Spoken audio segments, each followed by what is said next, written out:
Hey guys, if you're experiencing some kind of memory fall issue on your LG TV, then keep watching, as in this video, I'm going to show you how to fix that. So the very first thing we're going to do is just head over to our television remote, and from here we need to load up the settings menu. So you can either do this by pressing the home button on your TV remote, and this is going to bring up the LG home screen, and from here we can just use the arrow keys to come up to the top, and then you need to scroll across to this settings icon and press OK. Now you can just come directly to this menu by pressing the settings icon on your TV remote, and then from here we're going to scroll all the way down to all settings. Give this a couple of seconds to load, and from all settings we need to come down to support. Use the right arrow key to come across and then select software update. Now just press this check for updates button at the bottom here, and this will just scan your television to ensure we are running the latest version. And it's also a good idea to make sure auto update is enabled, and that way whenever there is a pending update, it's going to go ahead and install that automatically. So whilst we're in the settings menu, we're just going to come back out of here and then head up inside of the general tab, and then we can come across, come all the way down to devices, click inside of here, inside of TV management, and you're going to have this option for quick start.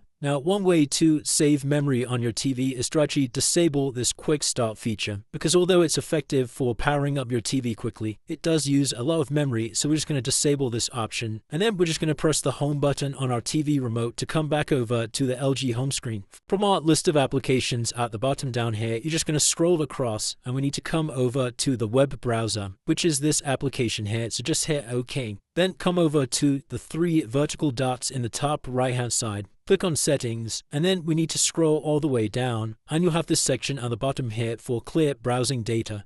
So you just need to go ahead and select clear all browsing data and press yes, and then we can come back out of the web browser, back over to the home screen. And lastly, what we're going to do is we're just going to uninstall any applications that we're not currently using or that we don't need. So let's say, for example, I wanted to get rid of this Channel 4 application here. All you need to do is make sure it's selected, and then we're going to hold down the OK button on the TV remote. This will bring up this trash icon above it. So you just need to use the up arrow to come over to the trash icon, and then we can press OK to delete the app. And it's as simple as that, guys. By following all of the steps in this video, that would have freed up some space on your television. If you did find this video helpful, then please consider dropping a like and subscribing. Until next time.